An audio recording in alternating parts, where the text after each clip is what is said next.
videoaula de Geografia, né? E o tema da nossa videoaula de hoje é as correntes marítimas. Nada mais são do que fluxos de água que se formam dentro dos oceanos. Ou seja, é como se fossem verdadeiros rios que vão atuar ou existir dentro do oceano. E esses fluxos de água, eles têm uma formação bem específica, ou seja, para que as correntes marítimas existam, é necessário que alguns fatores atuem para a existência delas. Um deles, a rotação, ou seja, o movimento de rotação do eixo terrestre proporciona a formação dessas correntes marítimas. Outro fator, Francisco, a temperatura do oceano, a salinidade, os ventos, né, dentro dos oceanos, eles também são importantes para que essas correntes marítimas elas venham a existir.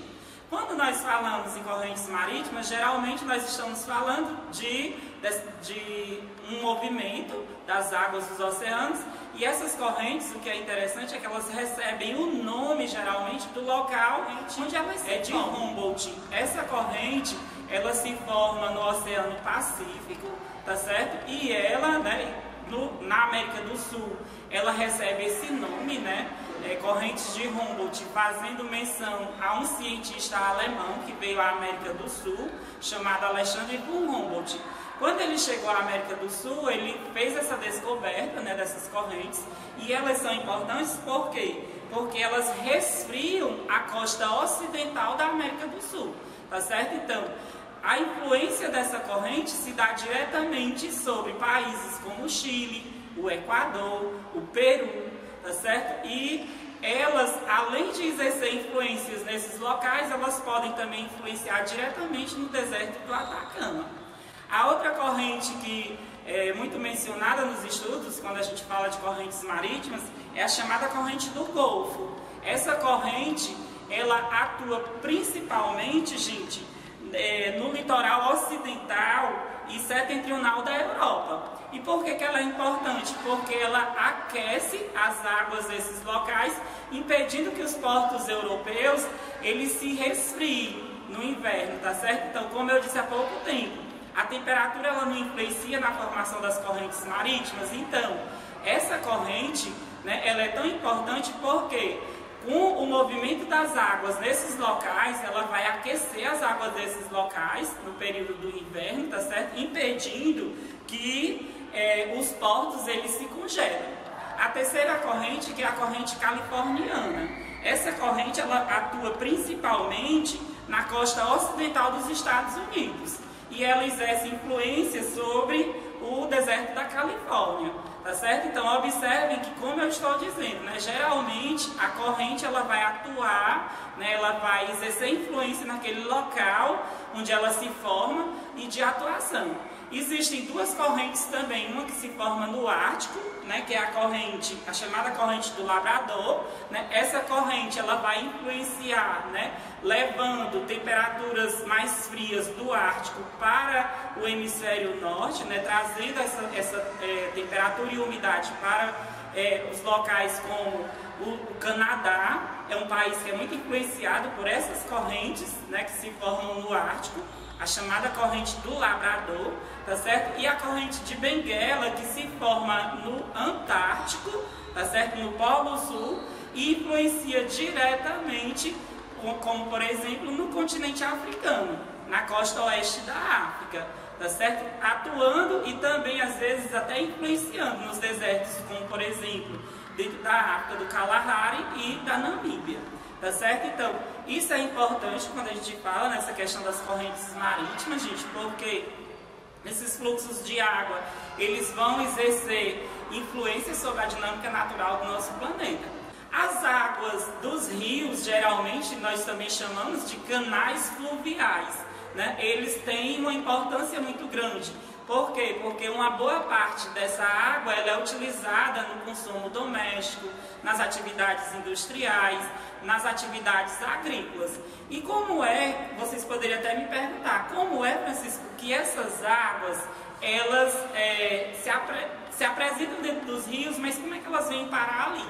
Então, geralmente, quando nós falamos de águas nos rios, nós mencionamos o conceito de bacias hidrográficas, que nada mais é do que um conjunto de rios, né, drenado por um rio principal, tá certo? Então, essas bacias hidrográficas, gente, elas vão se dar com a formação de um rio principal e vários afluentes, onde esses afluentes eles vão geralmente levar água, né, para esse rio principal ou vice-versa, tá certo? Então, observem que a bacia hidrográfica ela possui partes, né? Existe a nascente, às vezes também chamada de montante, geralmente, né, é onde há as mais importantes, tá certo? Então, tá certo? E esses rios, como por exemplo, o rio Amazonas, né, ele nasce nos Andes peruanos, né, na Cordilheira dos Andes, e ele é um rio de planalto dentro dos Andes, tá certo? Então, essa bacia hidrográfica, esse local nós chamamos de nascente ou montante.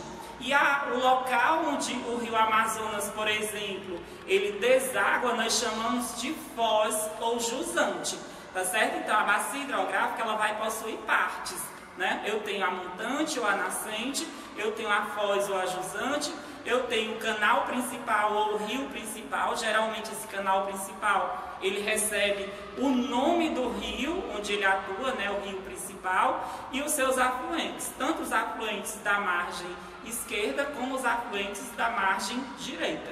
A bacia hidrográfica, ela é composta por algumas características, tá certo? Então, vamos aqui classificar esses rios de acordo com, por exemplo, com as nascentes. Os rios, eles podem atuar como rios, né, que a gente chama, como eu disse, de planalto ou rios de planícies. Os rios de planalto, eles são muito bons para a produção de energia. Se nós observarmos, o Rio São Francisco, ele é um rio que nasce na Serra da Canastra. Então, nesse local, ele é um rio de planalto. E ao adentrar no Nordeste, ele se torna um rio de planície.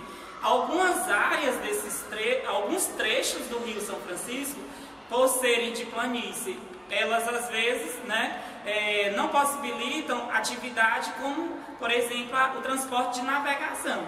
O rio Amazonas, no território brasileiro, ele é um rio de planície, então ele é muito utilizado como meio de transporte na região norte. Quando nós falamos também sobre a questão da foz, né? Então há uma diferenciação na forma como esses rios desaguam dentro do oceano. Eu tenho dois estilos de foz. Uma foz que pode ser de estuário, ou seja, é quando as águas desse rio desembocam no oceano ou em outro rio por um único canal, ou uma foz do tipo delta, quando eu tenho várias saídas ou várias desembocaduras desse rio para o oceano, tá certo? Então, a foz de um rio, ela pode ser classificada, como eu disse, de estuário ou delta. Um exemplo de foz do tipo delta, a foz do rio Amazonas, tá certo? A foz do rio Amazonas, ela se torna uma foz do tipo delta, por esse rio desaguar no Oceano Atlântico, como eu disse, e existir várias saídas que levam essas águas até o oceano. Quanto ao percurso que esses rios desenvolvem, gente, esse percurso ele pode ser do tipo endorreico ou exorreico. Endorreico, quando as águas desse rio desaguam ou desembocam dentro de um outro rio, tá certo? A bacia do Rio Paraguai, né, ela é muito mencionada, por quê? Porque as águas dessa bacia, elas vão desaguar em outros rios, que vão dentro da América do Sul, atuar dentro da Argentina, do Paraguai, do Uruguai e no Brasil, né? Quando a gente fala de exorreicos, são aqueles rios que levam águas para o Oceano Atlântico, por exemplo. O Rio Amazonas, ele tem um estilo exorreico, tá certo? Por quê? Porque as águas desse rio, elas vão para dentro do oceano. E a gente pode pegar até pelo próprio significado da palavra, né? Se nós pegarmos os radicais, né? Endo, dentro, exo, fora. E existe, geralmente a gente também fala nos rios arreicos. Agora esses rios arreicos, eles às vezes eles desaparecem, principalmente no período da estiagem, né? Ou seja, eles nem desaguam, né, dentro de um outro rio ou não desaguam no oceano. Quando nós falamos de alimentação do rio, essas águas elas podem vir da chuva, por isso que a gente chama de pluvial, ou seja, quando um rio ele é alimentado por água de chuva, a gente fala que o regime desse rio é do tipo pluvial. O rio ele também pode ser alimentado por água de neve, ou seja, no período do verão, quando a temperatura aumenta, a neve que está presente na Cordilheira dos Andes, ela derrete, e ao cair no rio Amazonas, esse rio ele vai ser alimentado por um estilo que a gente chama misto, né? Ou seja, tanto por água de chuva como por água de neve. Então, os rios eles podem ser classificados também quanto à sua existência ou quanto à sua permanência em temporários ou perenes, né?